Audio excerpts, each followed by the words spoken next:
Dr. Schlomach, what is the level of debt that we have at the federal level compared to gross domestic product, everything we produce in a year? We're at over $18 trillion in debt now. Our gross domestic product is about $17 trillion. In other words, it would take more than a year's of income on the part of every man, woman, and child in the United States to pay off the national debt. We've never seen that level of debt before outside of really World War II. We didn't go into that level of debt for the Revolution, the Civil War, World War I, any other war that we've ever fought except World War II, and we paid that off very quickly.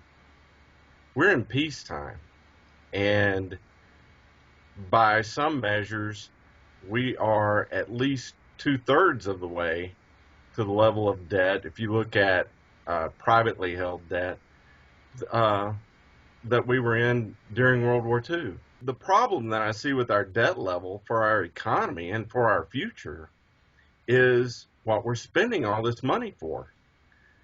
We had an existential threat from World War II. There were good reasons to go into debt for that war. Now, it was for a lot of weapons and a lot of unproductive material, but there was a lot of investment in new technologies and such that happened with World War II.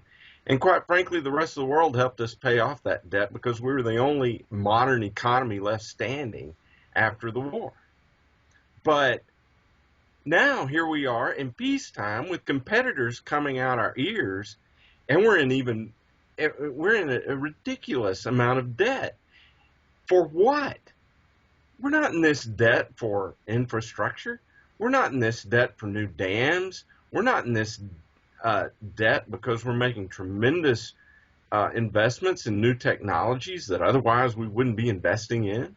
We're in debt for things that, if anything, are making us less productive, not more productive.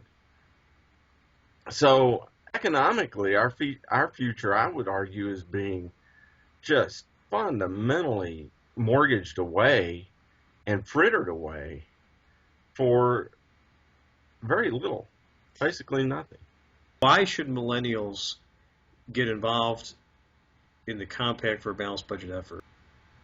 Well, I think millennials, it would be good if they could all travel to Greece, I think, and get a little taste of what it might be like in the future when the United States is 150% of GDP in debt, and look around and see what happens to opportunity.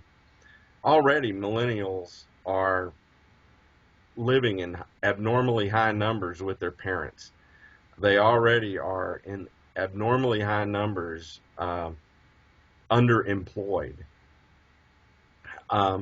They already aren't enjoying the fruits of a fast-growing economy that maybe even their big brothers and big sisters enjoyed, at least for a time.